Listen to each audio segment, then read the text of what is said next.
Masked gunmen momentarily seized control of a public TV news station in Ecuador on January 9. This comes on a day when multiple instances of violence were reported across the country. So what is happening in Ecuador? What led to such pervasive violence that has taken over the country? Let's find out.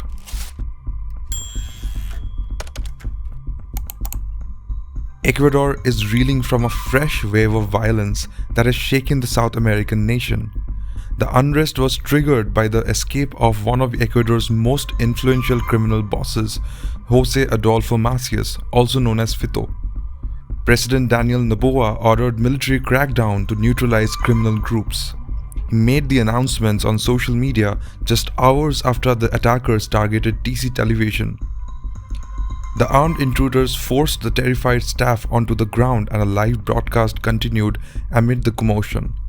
Furthermore, in a separate instance, 7 police officers were also kidnapped around the country, though 3 have been freed.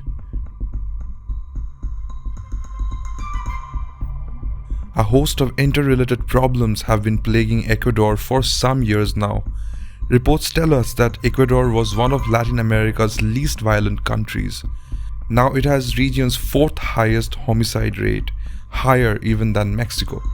In 2020, after neighboring Colombia signed a peace accord with the Revolutionary Armed Forces of Colombia, the group's control on cocaine trafficking ended. With the resulting power vacuum, the networks began moving to Ecuador. 2 neighboring cocaine producers, Colombia and Peru, have contributed to the country becoming a major shipment point for the drug. The COVID-19 pandemic then added to the economic woes, forcing many to get sucked into the drug-related war and work. Here are some numbers that show the rising law and order problems in Ecuador. The number of violent deaths rose to 8,008 in 2023, nearly double the 2022 figure. Despite attempts at a crackdown, gang wars-fueled prison violence has become a cause of concern, even leading to several deaths. Many Ecuadorians are also immigrating to the US in search of a better life. Ecuador's President Daniel Noboa, who assumed office in October, promised to combat drug-related issues and crimes. Under his Phoenix Plan for security, he aims to establish a new intelligence unit, tactical weapons for security forces, new high-security prisons, and reinforced security at ports and airports.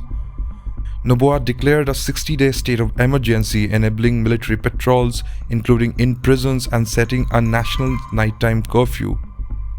Reports suggest that the president plans to hold a referendum proposing strengthened crime-fighting measures like seizing assets from suspected criminals and lengthening prison sentences.